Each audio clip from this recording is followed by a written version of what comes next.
உலகெங்கிலும் உள்ள மிதுனராசி அன்பு சொந்தங்களுக்கு வணக்கம். அன்பான மிதுனராசிக்காரங்களே, உங்க வாழ்க்கையை பத்தி ஒரு விஷயம் நிச்சயமா நடக்க போறத சொல்ல போறேன். அதாவது நீங்க யோசிக்கிற வேகத்துக்கு யாராலையுமே யோசிக்க முடியாது. ஆனா கடந்த சில வருஷமா அந்த யோசனை எதுவுமே பலிக்கிறது இல்லை. மனக்குழப்பம், வேலையில மந்தம், உறவுகள்ல குழப்பம், எதை ஆரம்பிச்சாலும் முடிக்க முடியலன்னு தோணியிருக்கும் இல்லையா? ஆனா இனி அந்த மூடு பனி காலம் முடிஞ்சாச்சு. இருக்கு, ஆனா இல்லைங்கிற வாழ்க்கை நிலையும் முடிஞ்சிருச்சு. 200 ஆண்டுகளுக்கு பிறகு பிரபஞ்சம் உங்க ராசிக்கு நேரா ஒரு தெய்வீக ஒளியை தரப்போகுது. அதாங்க சூரியன் மற்றும் குருவினால உருவாகும் கேந்திர திருஷ்டி யோகம்.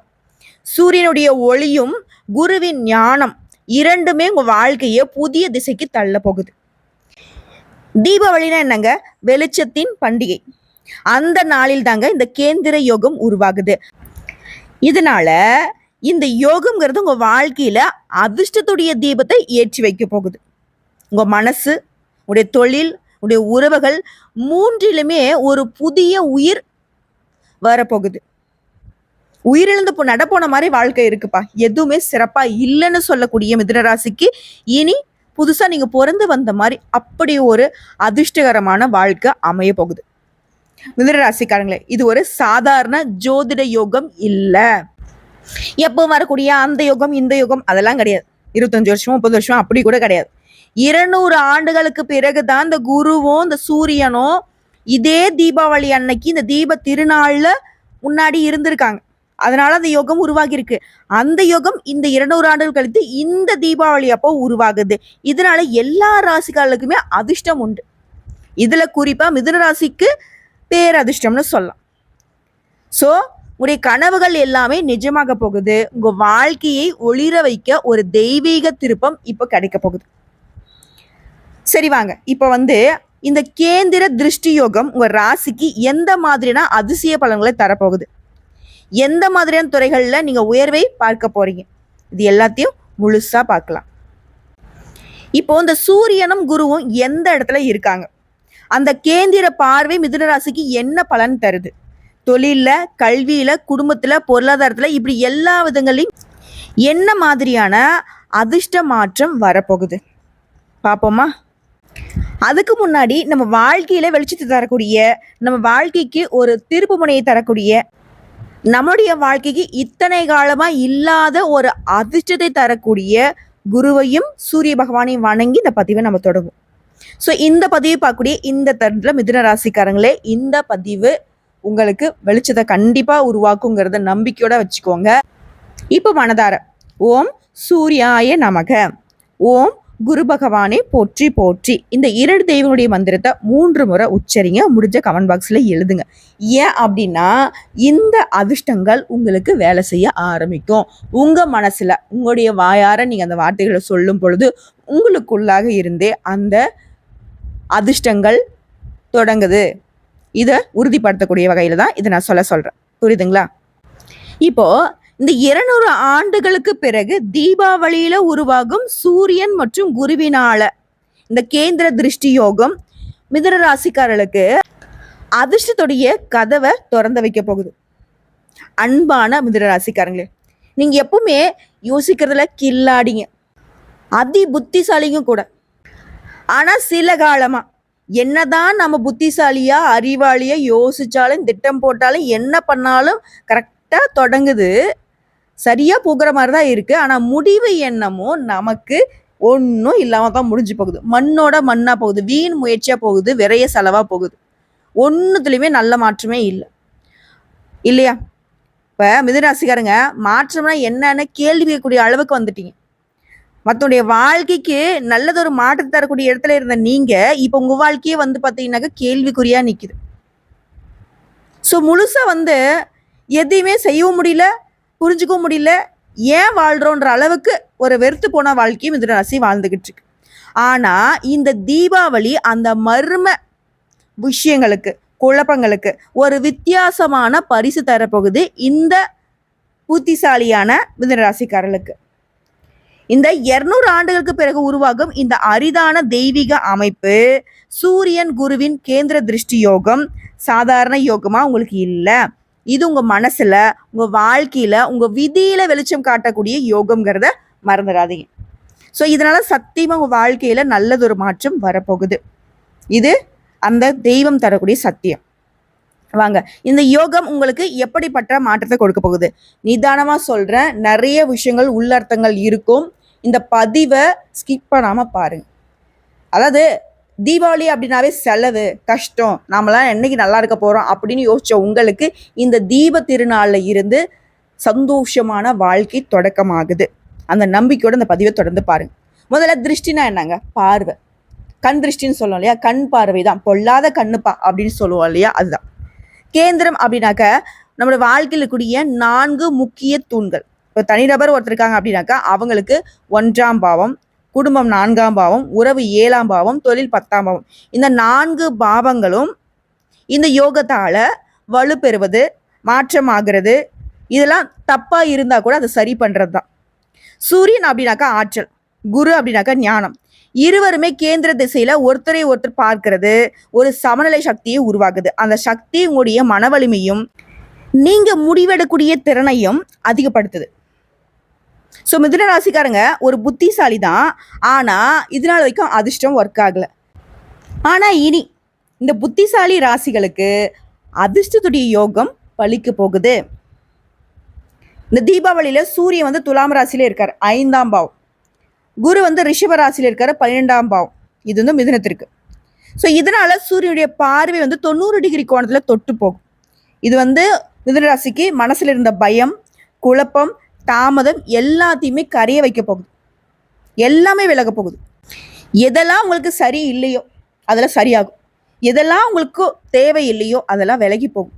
மிதுனராசியை பொறுத்த வரைக்கும் சொல்லிட்டு செய்யக்கூடியவங்க, சொல்லிட்டு சிந்திக்கக்கூடியவங்க இல்லையா?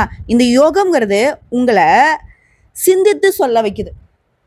யோசிக்காம சொல்லிடுவீங்க, அப்புறம் இது சொல்லியிருக்க கூடாதோ அப்படின்னு யோசிக்கக்கூடிய ஆட்கள் தான் நீங்க. நிறைய கஷ்டங்களுக்கு காரணம் இதுவாகவும் இருக்கு. ஆனா இனி இந்த யோகத்தால ஃபர்ஸ்ட் யோசிப்பீங்க, அப்புறம் தான் சொல்லுவீங்க. ஓகேவா? இதோட அந்த குரு சூரியன் சேர்றப்போ உங்க வாழ்க்கையில என்ன நடக்க போகுது அப்படின்னா, மிதுனராசி அப்படின்னாக்க புதனுடைய ஆட்சி. புதன் அப்படி இருக்கா புத்திசாலித்தனம், வணிக அறிவு, பேச்சு திறன் இல்லையா? இப்போ அந்த புதனுக்கு ஆதரவா சூரியனும், அப்படின்னா சூரியனா அதிகாரம், ஸோ அதிகாரமும் ப்ளஸ் குருனாக்கா ஞானம். இப்போ புத்தி, அதிகாரம், ஞானம் இது 3ம் சேரப்போகுது. இதனால உங்களுக்கு வரக்கூடிய 3 பெரிய மாற்றங்கள். முதல் விஷயம், வாய் சாமர்த்தியம் அதிர்ஷ்டமா மாறும். பேச்சு வழியே வாய்ப்பு, பேச்சு வழியே வளர்ச்சி. பேச்சு தான் உங்களுடைய ஆயுதமா செயல்பட போகுது. அதே போல மன அமைதி திரும்புது. கடந்த சில மாதங்களாக மன அழுத்தம், தூக்கம் இல்லை, குழப்பம், என்ன பண்றேன், ஏது பண்றோம், நஷ்டம், கஷ்டம், இது எல்லாமே சரியாகுது. இப்ப தெளிவான மனசோட முடிவெடுக்க போறீங்க. தீர்க்கமான முடிவெடுக்க வழி உண்டு. அதே போல சூழ்நிலைகள்ல முன்னேற்றம். சொல்லுவீங்க இல்லையா, எந்த ஒரு சூழ்நிலையுமே சாதகமா இல்லை, நாளும் பொழுதும் எனக்கு நல்லதா இல்லை, ஏண்டா பிறந்தோம், ஏண்டா இருக்கோன்ற அளவுக்கு வெறுத்து போன வாழ்க்கையை வாழ்றேன் அப்படின்றது மிதுனத்துடைய குமுறல். ஸோ இந்த குமுறல் அப்படிங்கிறது நீங்க எதிர்பார்க்காத நபர்கள் உங்களுக்கு உதவி செய்ய வராங்க. சூழ்நிலை சாதகமா நிக்குது. இதனால வரைக்கும் சூழ்நிலை எப்படி இருந்துச்சு? பயங்காட்டிட்டு இருந்துச்சு. எப்ப என்ன நடக்குமோ, இந்த வயிற்றுல நெருப்பை கட்டிட்டு இருக்கான்னு சொல்லுவாங்க, நெஞ்சில கல்லளி போட்ட மாதிரி இருக்கு, நெஞ்சு பாரமா இருக்கு, இந்த மாதிரி ஒரு சில விஷயங்கள் சொல்லுவாங்க பாத்தீங்களா? ஒரு மாதிரி அழுத்தமா, விட்டா அழுதுருவேன், அந்த அளவுக்கு எனக்கு கஷ்டம் இருக்குன்னு சொல்லுவாங்க. அப்படியெல்லாம் மறைத்து வைத்திருக்கக்கூடிய துக்கங்களோட வளம் வந்த மிதுனராசி அது எல்லாமே தவிடு பொடி ஆகுது. உங்களை விட்டு சுத்தமா எல்லாமே சீர்படுது. இதுதான் மொதல் விஷயம். எதிர்பார்க்காத வகையில எதிர்பாராதவங்க கிட்ட உதவிகள் வரும். பண உதவியில இருக்கட்டும், மற்ற விஷயங்கள்ல இருக்கட்டும், அன்பும் ஆதரவும் பெருகி நிக்குது. அதுதான் முக்கியமா 7 பலன்கள் சொல்றேன். இதுதான் பெரும்பாலான உங்களுடைய எதிர்பார்ப்புக்கு தகுந்த ஒரு விளக்கமா இருக்கும். ஃபர்ஸ்ட் பொருளாதாரம். இதுதான் இப்போ கலியுகத்துல பெரும் பங்கே. ஸோ நிதிநிலை மெதுவா உயருது. புதிய வருமானத்துக்கான வழிகள் திறக்குது. உங்களுடைய நுண்ணறிவு உங்களுக்கு பணத்தை கொண்டு வர வைக்குது. பணம் பல வழிகளில் சேரும். ஒரு தொழில் பண்றீங்களா, 2-3 தொழில் பண்றதுக்கு வாய்ப்பா மீது. ஒரு உத்தியோகமா, மேல் பதவியில வெளிநாடு போகக்கூடிய யோகம் கூட வருது. பெரிய பெரிய கம்பெனிலேருந்து வேலை வாய்ப்பு வரும். வேலையே இல்லைம்மா, வேலை தேடிட்டு இருக்க, நல்ல வேலை வாய்ப்பு கிடைக்கும். அதிகாரத்தோரனா மின்னுற போறீங்க. அடுத்தது தொழில், புதிய பொறுப்புகள், பதவி உயர்வுகளுக்குலாம் வாய்ப்பு இருக்கு. உத்தியோகத்துல தான் சரி, தனியார் துறையோ அரசாங்கத்துறையோ. பேச்சு திறனால மேலதிகாரிகளை கவர்ந்துருவீங்க. நீங்களே மேலதிகாரிகளா மாற போறீங்க. வணிகம், மார்க்கெட்டிங், மீடியா, கல்வி, தகவல் தொடர்பு துறைகள்லாம் லாபம் உயருது. கொடிகட்டி பறப்பீங்க. குடும்ப வாழ்க்கை, உறவுகள் மீண்டும் இணையும். நீ வேண்டாம் நான் வேணாம், சண்டை சச்சரவு, எந்த ஒரு நல்லது கெட்டதுக்கும் சேராமலாம் கூட உறவுகள் இருந்திருக்கலாம். ஆனா இப்போ அந்த பழைய பிரிவுகள் எல்லாமே நீங்குது. ஒத்துமையா இருக்க போறீங்க, ஒன்று சேர போறீங்க. கணவன் மனைவி உறவுலாம் சிறப்பா இருக்க போகுது. ஓகேங்களா? கணவர் மனைவி கிட்டலாம் நல்ல ஒத்துழைப்பு இருக்கும். அடுத்து படிப்பு, மாணவர்களுக்கு புத்தி சக்தி கூடுது, சிந்தனை தெளிவாகுது, தேர்வுகளில் எதிர்பாராத வெற்றி. அரசாங்க உத்தியோகத்துக்குலாம் ட்ரை பண்ணினாக்கா சாத்தியம் சிறப்பாக இருக்குது. அரசாங்க அதிகாரி தான் நீங்கள், எழுதி வச்சுக்கலாம். அதே போல் மன அமைதி. மிதுனம் எப்பவுமே மூளையோட வாழ்கிறவங்க, இதனால் மனசு வந்து அமைதியாகவே இல்லை. சதா நேரம் குழப்பம், அந்த பிரச்சனை இந்த பிரச்சனை, இது என்ன பண்ணுறது அது என்ன பண்ணுறது, அந்த மாதிரி ஒரு பதட்டமாகவே இருந்தீங்க. இதே பறி கொடுத்த மாதிரி இருந்தீங்க. இப்போ அது எல்லாமே நமக்கு கிடைச்ச மாதிரி, இந்த உலகமே நம்ம கைக்குள்ள அடங்கின மாதிரி, இந்த பிரபஞ்சம் உங்களுக்கு வழி விட்ட மாதிரி, இந்த பிரபஞ்சமே உங்களுக்கு ஆசீர்வாதம் பண்ண மாதிரி ஒரு நிம்மதி பெருமூச்சு விட போறீங்க. மன அமைதியாகும். தியானம், வாசிப்பு, யோகா இதெல்லாம் இன்னும் கூடுதலான நல்ல பலன்களை கொடுக்கும். மிதுன ராசி இதெல்லாம் ஃபாலோ பண்ணிக்கோங்க. அதிர்ஷ்டம் அப்படின்னு கேட்டிங்கன்னா, கடந்த 2 வருஷமா உங்களுக்கு இருந்த தடை, தாமதம், சிக்கல்கள் எதுவா வேணா இருக்கட்டும், உங்களுக்கு பிரச்சனை இருந்த எல்லாமே இப்போ சரியாகுது. குருவின் பார்வை உங்களை புத்திசாலித்தனத்தால வெற்றி பெற வைக்குது. குறிப்பாக கடந்த கால கஷ்டங்கள்லாம் இருந்திடம் தெரியாமல் நீங்க போகுது. இப்போ மிதுனராசி பொறுத்தவரைக்கும் கடந்த 2 வருஷமா மனக்குழப்பம், சொந்த பந்தங்களில் பிரிவு, பணம் இல்லை, கடன், உடல் சோர்வு, எல்லா விதத்துலையுமே ஒன்றும் இல்லை, ஜீரோ மாதிரி இருந்துட்டீங்க. ஆனால் இப்போ ஹீரோவாக மாற போறீங்க. 0 to ஹீரோ. ஆனால் குரு வந்து இப்போ 12ஆம் பாவத்தில் இருந்து விடுதலை சக்தியை தரப்போறார். சூரியனின் பார்வையால் உங்களுடைய தன்னம்பிக்கை மீண்டும் கொடி கட்டி பறக்க போகுது. தன்னம்பிக்கை, தைரியத்தோட எதையும் ஒரு கை பார்க்கலன்ற அளவுக்கு உங்களை பார்க்கக்கூடிய எதிரிகள்லாம் வந்துட்டு மறந்து போவாங்க. என்னடா அது, எவ்வளோ பூச்சி மாதிரி இருந்தால் இப்போ பார்த்தாக்க என்ன புலி மாதிரி சீர்றானே, இப்படியா இவளா, இப்படிலாம் இருக்க மாட்டாளே, எப்போ பார்த்தாலும் திட்டு வாங்கிட்டுலாம் இருப்பா, இப்போ என்ன இவ்வளோ தெளிவாக பேசுகிறா, இவ்வளோ தெளிவாக வேலை செய்கிறா, இவளுக்கா இந்த பதவி கிடைச்சிருக்கு, இவளுக்கிட்டே இவ்வளோ காசு இருக்குது, இவளா இந்த மாதிரிலாம் வேலை செய்கிறா அப்படின்ற அளவுக்கு மற்றவங்க வியந்து போகக்கூடிய அளவுக்கு மிதுனராசி ஆண்கள், பெண்கள், சின்னவங்க, பெரியவங்க எல்லாருக்கும் வியப்பை தர போறீங்க. உங்களுடைய புத்திசாலித்தனம் அந்த அளவுக்கு மீண்டும் துடிப்போட வேலை செய்ய போகுது. இது ஒரு மீண்டும் தொடக்கம் அப்படின்னு சொல்லலாம். இந்த காலம் நேரம்லாம் உங்களுக்கு கனவுகளை நனவாக்க வந்திருக்கு. நீங்களே கைவிட்ட கனவுகள் கூட இப்ப மீண்டும் உயிர் பெற போகுது. இதுலயே குறிப்பா மிதுனராசி ஆண்களுக்கு புதிய பொறுப்பு, வெளிநாட்டு வாய்ப்பு, செல்வாக்கு, மன உறுதி எல்லாம் பெருகுது. பெண்களுக்கு குடும்ப அமைதி, உடல் ஆரோக்கியம் மேம்படுது. பிள்ளையுடைய கல்வியில பெருமை தரக்கூடிய தருணம். மாணவர்களுக்கு குருவின் பார்வை கல்வி பாவத்தை வலுப்படுத்து. சிறந்த வழிகாட்டி, பயிற்சி, வாய்ப்புகள் எல்லாமே கிடைக்கும். அடுத்த வணிகம் செய்றீங்க, தொழில் பண்றீங்க அப்படின்னா பேச்சால வாடிக்கையாளர்களை கவர்ந்து வாடிக்கையாளருடைய எண்ணிக்கையை உயர்த்த போறீங்க. மார்க்கெட்டிங் துறையில உச்ச நிலையை அடையக்கூடிய வாய்ப்பு கிடைச்சிருக்கு. ஸோ இப்படிப்பட்ட இந்த யோகங்கள் உங்க வாழ்க்கையில பொற்காலத்தை துவக்கி வச்சிருக்கு. குறிப்பா செல்வம் மற்றும் வருமானம், எதிர்பாராத நிதி ஆதாயங்களை பெறுவீங்க. புதிய வருமானம் ஈட்டக்கூடிய வாய்ப்புகள் உருவாகுது. தொழில்ல அதீத லாபம், வேலையில் இருக்கிறவங்களுக்கு திடீர் ஊதிய உயர்வு, நிதி ஆதாயங்களை பெறுவீங்க. பணம் தாங்க பெரும்பாலும் வேலை செய்யுது. உங்களுடைய பழைய முதலீடுல இருந்து கூட இப்ப நல்ல லாபம் கிடைக்கும். இந்த நேரத்தில் பெரிய ஒரு தொகை கைக்கு வரும். சொத்து, நிலம், பலம்னு சொல்லிட்டு எல்லா விதங்கள்லையுமே சௌபாக்கியம் கிடைக்குது. சொத்துக்களால் லாபம் கிடைக்குது. நீங்க ஒரு வீடு வாங்க நினைப்பீங்க, 2-3 வீடு வாங்கக்கூடிய அளவுக்கு பணம் சேரும். சொத்து வாங்கக்கூடிய யோகம் இருக்கு. உடைய எல்லா திட்டங்களுமே இப்ப வெற்றி பெறும். குறிப்பா வேலை இல்லாதவங்களுக்கு நல்ல வேலை வாய்ப்பு கிடைக்கும். ஓகேவா? புதிய பொறுப்புகளை பெற போறீங்க. அரசியல்வாதிகள்லாம் வந்து நினைச்சதை சாதிக்க போறீங்க. மேலாம் நீங்க சொல்றதை கேட்கும். நீங்க கேட்ட பொறுப்புகளையும் நீங்க கேட்ட பதவிகளையும் கொடுப்பாங்க. ஸோ ஒட்டு மொத்தமாக எல்லா விதங்கள்லையுமே சாதகம். உங்களுடைய நீண்ட நாள் ஆசைகள் என்னவா வேணா இருக்கட்டும், அதெல்லாம் நிறைவேறும். எதிர்பாராத நல்ல செய்திகள் உங்களை வந்து சேரும். குடும்பத்துலேயுமே மகிழ்ச்சி அதிகமாகுது, பண சேமிப்பு உயருது, புதுசாக வீடு வாங்கக்கூடிய வாய்ப்பு வருது. வேலையில், தொழில, நிதித்துறையில முன்னேற்றத்தை பார்க்க போறீங்க. இந்த தீபாவளியிலிருந்து உங்களுடைய வாழ்க்கையில பண அதிர்ஷ்டத்தையும் நம்பிக்கையுமே அதிகமாக பெற போறீங்க. ஸோ இப்படிப்பட்ட இந்த யோகம் தரக்கூடிய பலன்களை நீங்க நிறைவா அனுபவிக்கணும். எந்த ஒரு தங்கு தட்டியும் வந்துடக்கூடாது. ஒருவேளை எனக்கு பயமா இருக்கு, இந்த யோகம் எனக்கு பழிக்குமான்னு கூட எனக்கு தெரியலன்னு யோசிக்கக்கூடியவங்களுக்கு தெய்வ வழிபாடு துணை உண்டு. பரிகாரம் வழிபாடு சொல்றேன், கேட்டுக்கோங்க. இப்ப பொதுவாகவே மிதுன ராசிக்காரங்க அப்படின்னா புதன் ஆட்சி. இதனால விநாயகர் மற்றும் விஷ்ணு வழிபாடு மிக சிறப்பு. வியாழக்கிழமையில குரு வழிபாடு. அந்த தினத்துல ஓம் பிரகஸ்பதேய நமக அல்லது ஓம் குரு பகவானை போற்றி போற்றி இந்த மந்திரத்தை 108 முறை ஜபம் செய்யணும். அதே போல புதன்கிழமையில புதன் பகவானை வசியப்படுத்தணும். ஓம் புத்தாய நமக இந்த மந்திரத்தை 108 முறை சொல்லணும். வியாழக்கிழமையில மஞ்சள் நிற ஆடைகளை பயன்படுத்தணும். மஞ்சள் நிற பொருட்களை கூட வச்சுக்கோங்க. மஞ்சள் நிற பொருட்களை தானம் கொடுங்க. அதே போல புதன்கிழமையில பச்சை நிறத்தை பயன்படுத்துங்க. பச்சை நிறத்திலான உணவுப் பொருட்களை எடுத்துக்கோங்க. பச்சை காய்கறியில இல்லாத ஏழை எளிய மக்களுக்கு தானம் கொடுங்க. பச்சை பயிறு மற்றும் வெல்லம் கலந்து பசு மாட்டிற்கு உணவளிக்க சிறப்பு. முடிஞ்சா அன்னதானம் செய்யறது பெரும் புண்ணியம் உங்களுக்கு.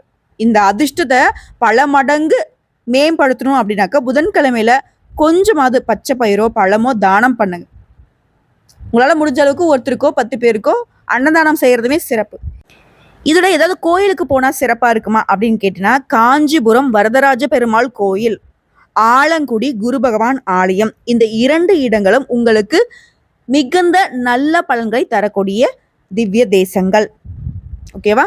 அதே போல வீட்டில் நீங்க பூஜை பண்றீங்க அப்படின்னா அனுதினமும் விஷ்ணு பகவானையும் குரு பகவானையும் சூரிய பகவானையும் வழிபாடு செய்யணும்.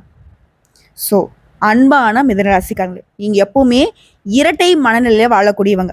இனிமே அந்த 2 மனங்களுமே ஒரே திசையில உங்களை வெற்றி அடைய செய்ய போகுது.